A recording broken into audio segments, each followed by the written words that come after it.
مساكم الله بالخير، شلونكم؟ عساكم طيبين، شلونكم يا اهل الحفر تخصيصا؟ عسى الامور زينه، كلش تمام. امس جتني جنيتي وما حد درى عني. كيف يا سيف؟ ابعلمكم.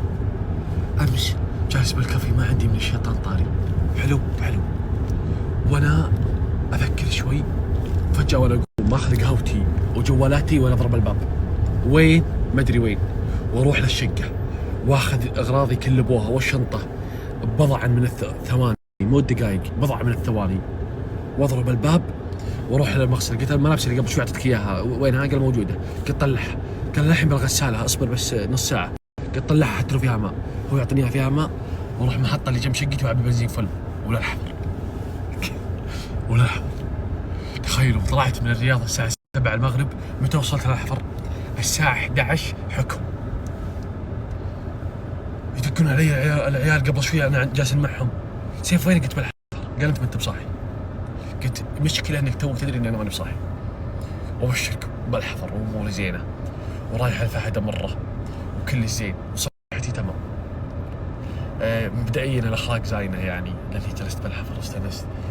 امس من حظي جيت لقيت العيال طالعين للبر، جلست في البيت ابو ساعتين ولحقتهم للبر، انبسطت اللهم لك الحمد.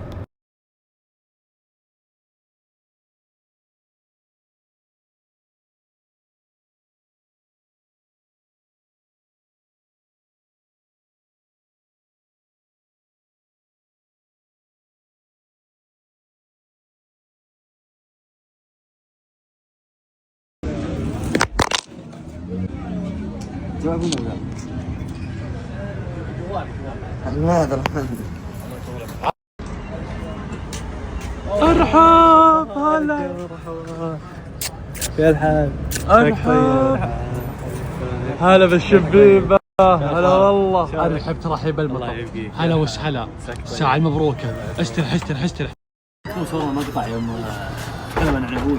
ايه المقطع هذا والله يوم رجعت من الرياض الام جت قالت ابوك حجحنا. فاصل اعلاني دقيقة. ايوه كمل لي. اول ما رجعت من الرياض يوم تجي امي قالت ابوك جاء ويسولف عن المقطع. قلت شو مقطع؟ انا نسيته. قلت شو مقطع؟ قالت مقطع كنت تحكي عنه.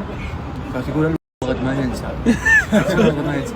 قالت يقول انا يوم ضربت عزوز ومدري شلون الكلام، لكن بيض الله وجهه وتكلم وقال. يعني المقطع شافه ابوك؟ نعم ابوي شافه وجاء يتكلم، جلس بين اخوانه حسابه. قل في ذمك. اي والله. ايش قال؟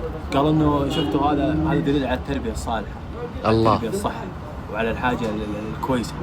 يا لا يا ابو دغش، لو انت صاير بك مسموم وش تسوي يعني؟ انا والله ما سمعت موقف كامل صراحه بكل امانه. قليل ادب يعني، المفروض تتابع، المفروض شايف يعني احنا ما تابع. مليون شايف المقطع مليون. تدري لا طول المقطع اعطيه اخفاء، اعطيه اخفاء. فهد والله العظيم لازم تقدر فهد، انا صديقك. انا مضروب، خلص صديق انا مضروب. لا اي انا طقيت هذا مضروب. موضوع ثاني. اي بس هو معطيه اخفاء. فهد شلون على موضوع ثاني؟ طيب ابوه اللي طاقته تدخل انت بين ولد وابوه؟ لا بس انت انا ما ادري من اللي طقت. ابوي اللي ضارب. ها عندك ترى الله يسلمك. تستاهل كذا انك غلطان. هو الغلطان. اي والله اني غلطان. ايه بيهكر ابوه. شوفوا من جاء، شوفوا من جاء.